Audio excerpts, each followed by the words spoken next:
So today we'll start the topic, and today I'm going to discuss about the some of the terms which are frequently used in the discussion of the infectious disease like the pathogenicity, virulence, bacteremia, septicemia, etc. So these are the terms associated with the pathogens. What is the pathogens? Pathogens is a microbe which is capable of causing disease, and the pathogen may be obligatory pathogen or it may be opportunistic pathogen, and the ability or the capacity of the microorganism to cause a disease is known as pathogenicity. And due to the pathogenicity, the microorganism is able to cause disease, and it due to disease it causes damage to the host, and different pathogens vary in their ability to produce diseases. So the it is a pathogenicity varies with the pathogens, and there are different stages due to which in the development of the pathogenicity to produce the disease. So first of all, the pathogens should get entry into the host.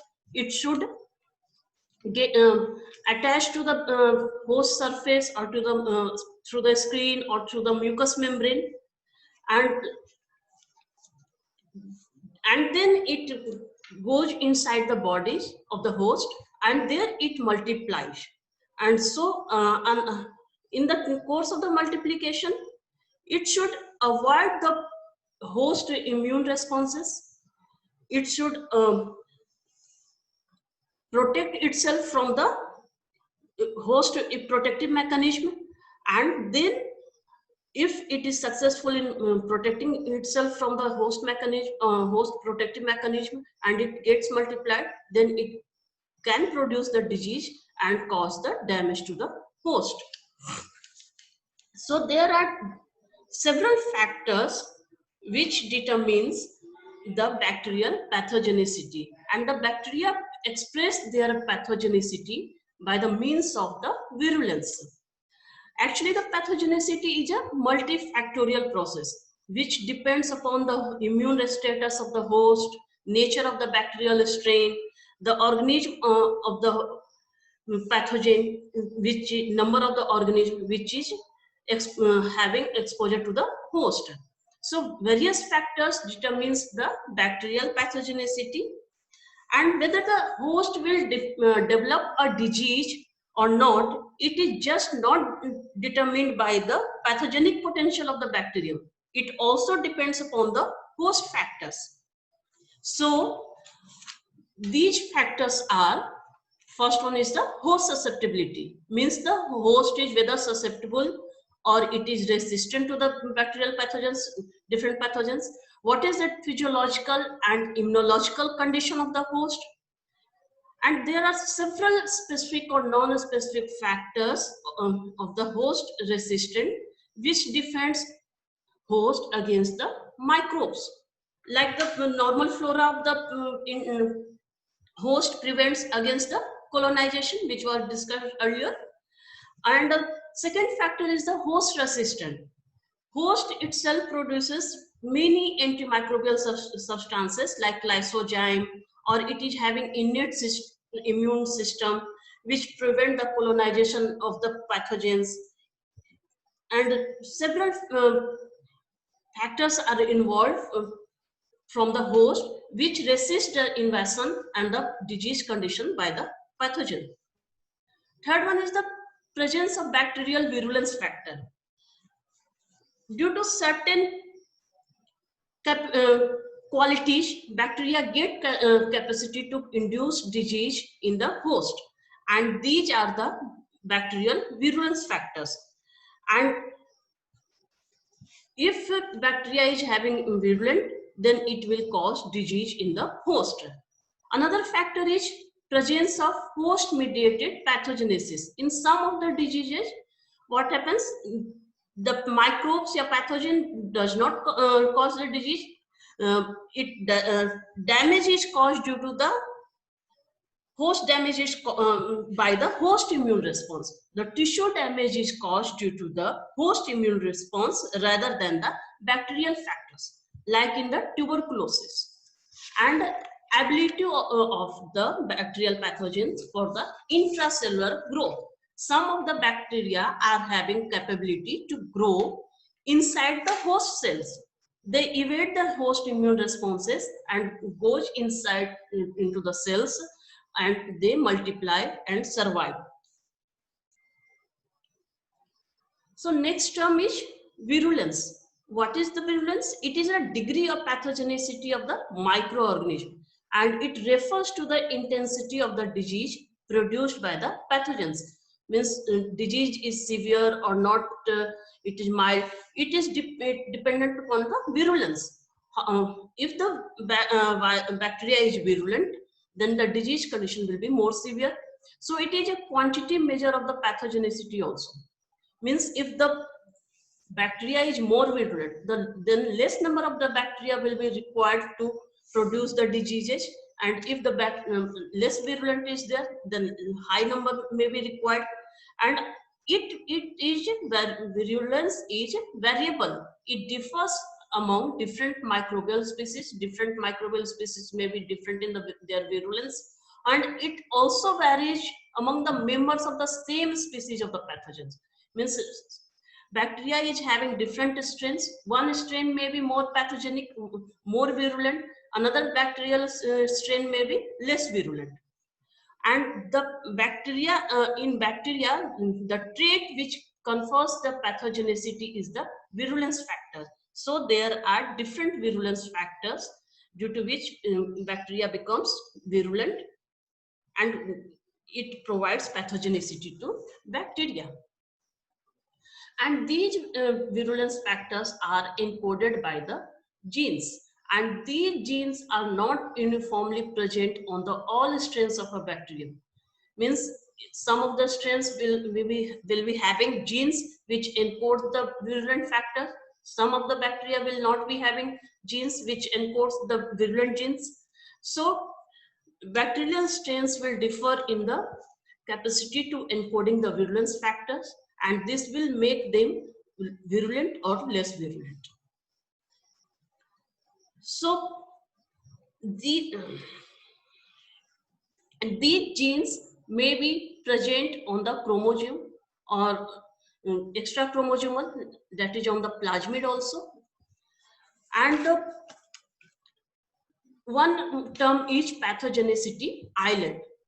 It is a cluster of a gene or virulent genes which is present in the genome, either on the chromosome or in the plasmid. And these encodes various virulence factors like toxins, adhesins, invasins, etc., which is required for the bacteria to be virulent and for its pathogenicity. So the pathogenicity islands will be present in the pathogenic strains, but usually will be absent from the genome of the non-pathogenic strains of the same species of the bacteria.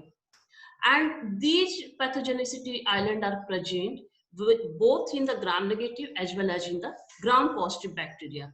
And these are having role in the virulence of the bacterial pathogens as they encode the virulent genes.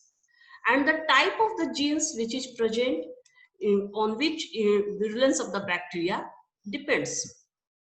So what is the determinants of the virulence or virulence factors?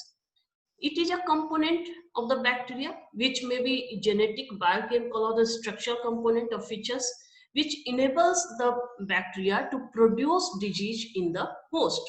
And one term is invasiveness, means the ability of the pathogen to invade and grow in the host tissue, and which is related to the virulence factors. And these virulence factors helps bacteria in establishing the disease or the infection in the host. And the pathogenicity of the microorganism is determined by the nature and the type of the virulence factors. Means which type of the virulence factor is present, accordingly the pathogenicity of the microorganism or bacteria will differ.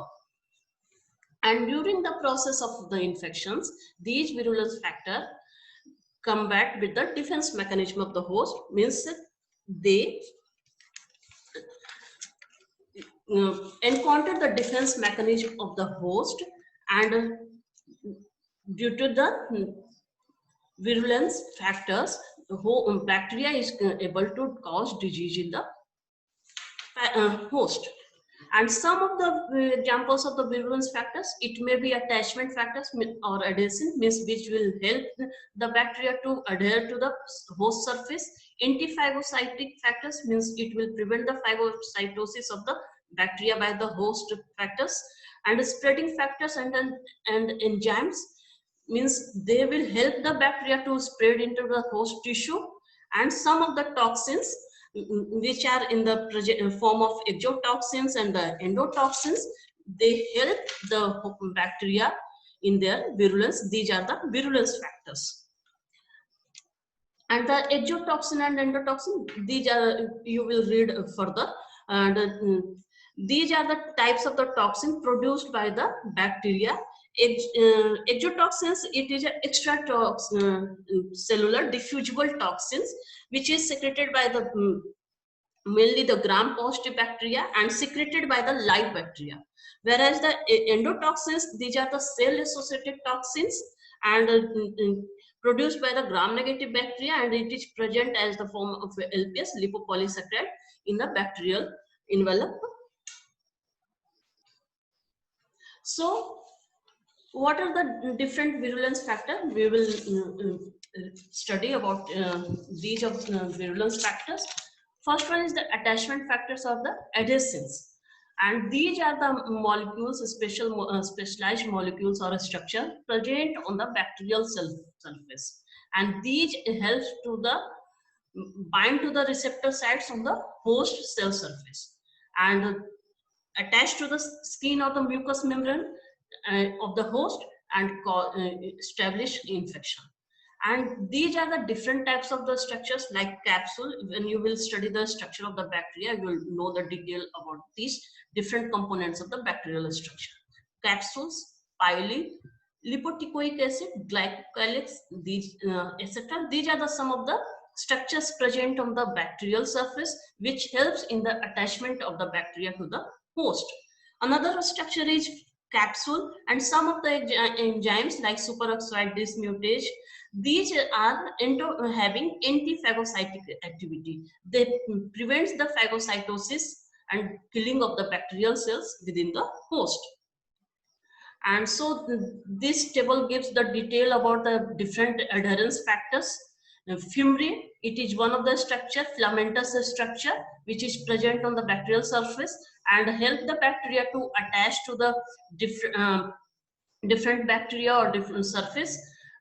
Glycocalyx or capsule, it is also having antiphagocytic effect, and also it is a act as an adherence factor. Pili, it is a structure, filamentous structure, and it helps in the attachment and also the transfer of the genetic material. S layer, which is present in the sum of the bacteria and promotes the adherence to the surface. Slime layer, it is similar to the capsule, but it is less compact and it is having the similar effect. Teichoic acid and lipoteichoic acid, and these are the component of the gram-positive cell wall and which helps in the adhesion to the host. Another factors are the spreading factors and the enzymes, and some of the enzymes are like collagenase, deoxyribonuclease, hyaluronidase, and streptokinase, or in some it is called as fibrinolysin, and in some staphylokinase and protease. These are the enzymes and the spreading factors, and most of and these helps in the spread of the pathogen to the tissue. And another is the toxin, exotoxin and endotoxins. And in among exotoxins, different types of the toxins are produced by the bacteria, like neurotoxin, leukocidin, hemolysin. And leukocidin means it's destroy the WBC, and hemolysin destroy the RBC. And coming to the different terms, like these are the terms, epidemiological terms, and these are used to describe the infections. One is the epizootic disease. What is the epizootic disease? It denotes the serious animal infections which is widespread. And in the humans medicine, the similar term is epidemic. So in this disease conditions, large number of the host population becomes infected and die, and it is having a potential for the very serious and rapid spread. And generally it refers to the outbreak of the disease, means the which sudden occurrence of the disease in the large scale, and which causes serious economic and public health economic losses, and also having a public health concerns. So it refers to the peak in the disease incidence that exceeds the endemic baseline or expected incidence of the disease, means the mm, if the disease occurrence is more than the expected incidence, then it is epizootic. And if the epizootic is spread to the large region or even the worldwide, then the term will be panzootic, and in human population the similar term is pandemic.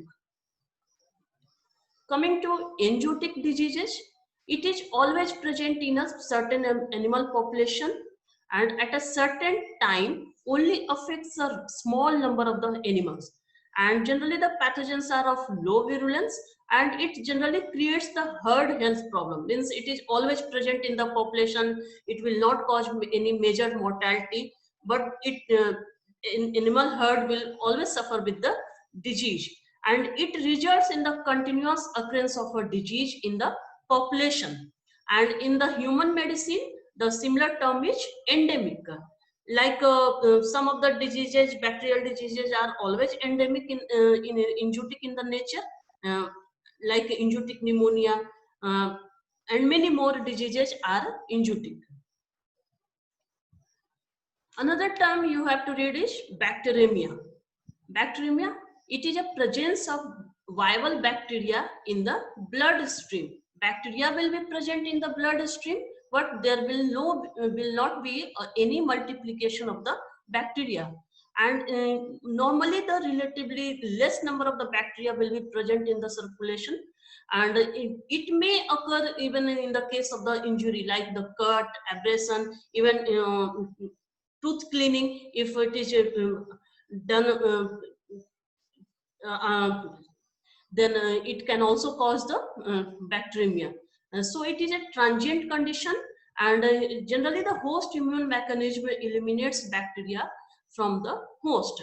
And some of the bacteria which may be present in the bacteremia are the Escherichia coli, Streptococcus, Staphylococcus. And if the bacteria does not get eliminated by the host immune response, then it may settle in the different parts of the body and produces the lesions. And sometimes bacteria may proceed to the septicemia also. Another term is septicemia. It is a presence and multiplication of the bacteria in the blood. Bacteremia, it is only the presence of the bacteria in the blood, whereas in the septicemia, presence and multiplication means here the bacteria will also multiply in the blood. And generally the bacteria of high pathogenicity is present, no large number of the bacteria, and this condition, septicemia condition, can arise from the infections. And sometimes the septicemic condition becomes the life threatening. And in septicemia, gram positive as well as gram negative bacteria are involved. And among the gram positive bacteria, common bacteria are Staphylococcus aureus, Streptococcus pyogenes, Streptococcus pneumoniae. And in gram-negative bacteria, E. coli, Klebsiella, Pseudomonas, Proteus, Enterobacteriaceae, Enterobacter. These are some of the bacteria which are commonly encountered in the occurrence of the septicemia. Another term is toxemia. This is the presence of toxins in the blood. And in the blood, toxins will be present, and the circulation of the bacterial toxin in the blood will result in the production of the disease, clinical manifestations, and as well as the pathological changes. What is the toxin? It is a substance which is poisonous to the other organism. And toxins, these are the biological poison.